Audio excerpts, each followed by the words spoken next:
questo anche perché saranno ben pari di sé. Ci intrecciamo al punto tale che non lo saprei dire più dove inizi tu e dove finisco io. Cuore mio, mi spento la tv se sveglia vengo su. Ho scritto questo pezzo e lo canterò per te come non ho fatto mai. Le mani su raga, da sinistra a destra e la voce anche voglio sentire. Io fatico a farmi largo in mezzo ai guai e perderò la calma. Non ho soldi in banca, non la faccia stanca. Se mi sei vicino è tutto possibile. Tu come nessun'altra, Come nessun'altra. 1000 volte ancora. Grazie di esistere. Chiedo scusa già da adesso per la mia gelosia. Sono sempre il solito terrore. Amo pensare che qualunque posto tu sia, sulle labbra porti solo il mio nome. Ma so bene che la tua bellezza sta nella gioia di vivere. Penso a casa a fumarmi 1000 opeste, a ballare con le tue amiche. Sei il migliore spettacolo tutti i giorni e le notti. Ma quale Big Bang? Ma quale Giovanotti? Bella da stare male, ma soprattutto bene. Canterò per te come non ho fatto.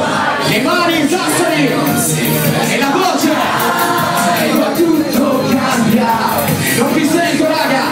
In mezzo ai guai, vai. Io non ho soldi in banca, non la faccia stanca. Se mi sei vicino è tutto possibile. Tu come nessun'altra, tu come nessun'altra. 1000 volte ancora grazie di esistere.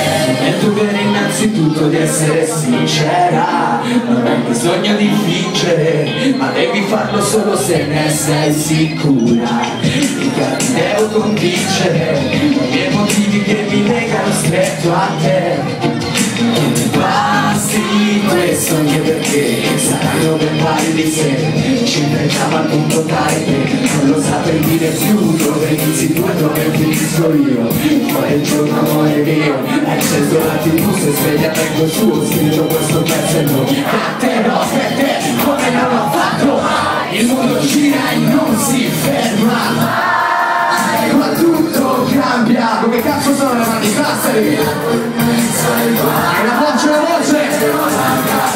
Io non ho soldi in banca, non la faccia stanca. Se mi sei vicino è tutto possibile. Tu come nessun'altra.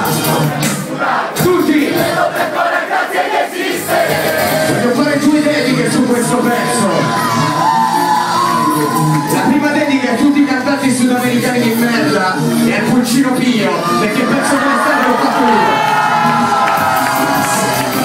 La seconda la voglio dedicare a tutti i rapper che quando parte questo pezzo mi guardano presi male, fate pose e dicono questa roba è fake. Raga, non fatevi incazzati che quando siete a casa con le vostre fidanzate siete come gli orsetti della pubblicità dell'Alci.